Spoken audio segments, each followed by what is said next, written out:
Hari Raya Galungan merupakan hari besar umat Hindu yang dirayakan setiap Budo Kliwon Dungulan dalam perhitungan kalender Bali yang jatuh setiap 210 hari sekali. Dalam merayakan hari besar ini, biasanya umat Hindu di Bali memulai upacara sejak pagi hari dari mulai persembahyangan di rumah masing-masing, lalu dilanjutkan dengan sembahyang ke pura. Di balik perayaan Galungan ini, ada hal-hal unik yang mungkin jarang diketahui orang loh. Nah, penasaran apa saja? Yuk simak 7 fakta menarik dari Hari Raya Galungan. Pertama, makna Galungan bagi umat Hindu. Kata Galungan diambil dari bahasa Jawa kuno yang berarti bertarung. Biasanya disebut juga Dungulan, yang artinya menang. Perbedaan penyebutan wuku Galungan di Jawa dengan wuku Dungulan di Bali adalah sama artinya, yakni wuku yang ke-11. Secara filosofis, Galungan dirayakan untuk memberikan kekuatan spiritual agar umat Hindu mampu membedakan dharma atau kebenaran dan adharma atau kejahatan dalam diri manusia. Umat Hindu juga percaya bahwa Galungan adalah simbol bersatunya rohani dan pikiran yang terang sebagai wujud menangnya dharma melawan adharma. 2. Dirayakan sejak tahun 882 Masehi. Sebenarnya tidak ada yang tahu pasti sejak kapan Hari Raya Galungan mulai dirayakan umat Hindu di Bali. Namun, Lontar Purana Bali Dwipa menyebutkan pertama kali pada tahun 882 Masehi. Hari Raya Galungan yang pertama itu jatuh pada saat Purnama Kapat atau Rabu Kliwon Dungulan pada tahun Saka 804 atau bertepatan dengan tahun 882 Masehi. Digambarkan Pulau Bali pada saat itu seperti Indra Loka. Sejak saat itu, Hari Raya Galungan selalu dirayakan setiap tahun oleh umat Hindu di Bali.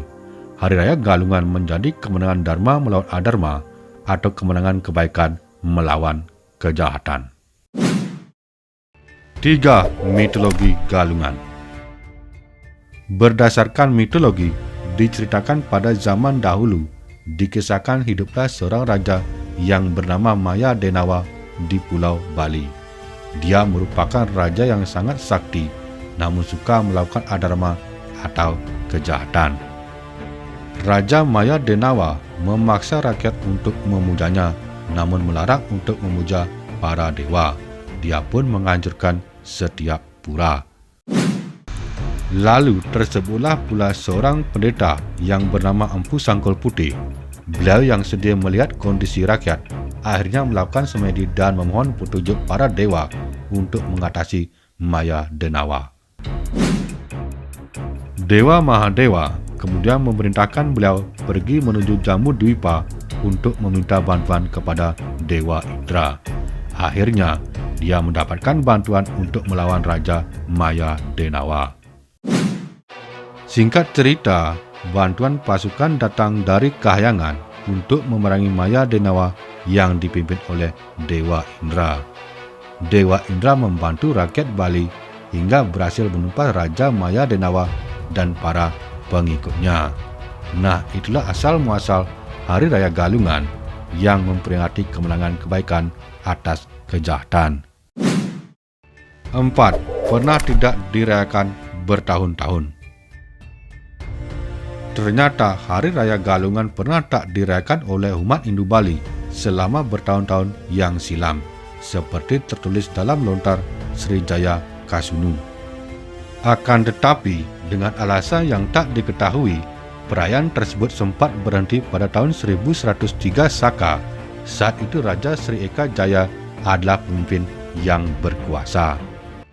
Selama periode itu, banyak raja-raja di Bali yang meninggal dalam usia muda. Tak hanya itu saja, berbagai bencana dan wabah juga terjadi di Bali. Kemudian, Raja Srijaya Kasunu melakukan pertapan hingga mendapatkan pawisik atau sabda suci dari Dewi Durga.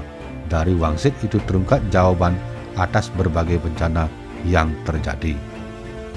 Bencana-bencana itu ternyata disebabkan rakyat Bali telah melupakan Hari Raya Galungan.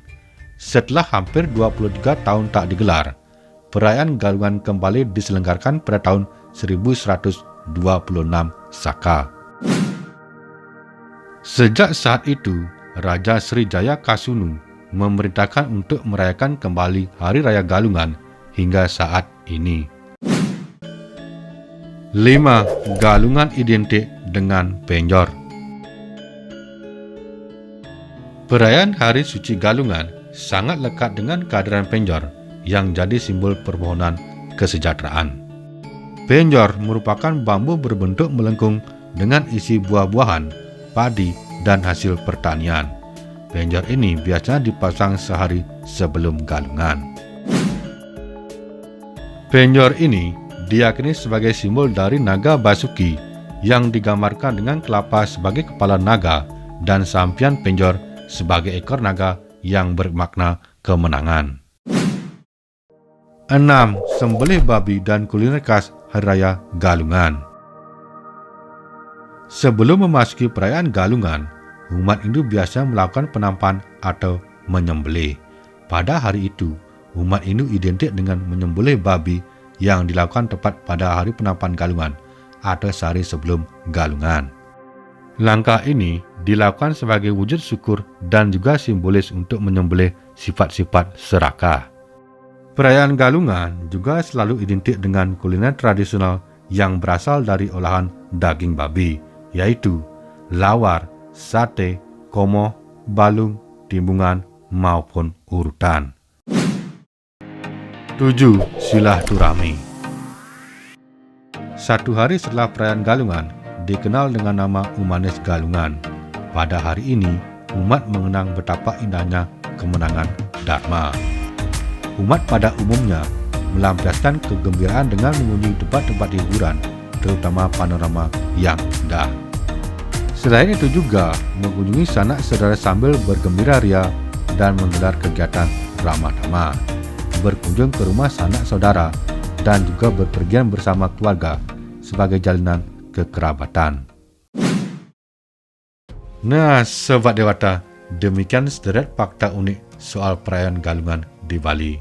Akhir kata kami ucapkan selamat Hari Raya Galungan dan Kuningan bagi seluruh umat Hindu di Indonesia. Saya Ambaru undur diri dan sampai jumpa di video selanjutnya.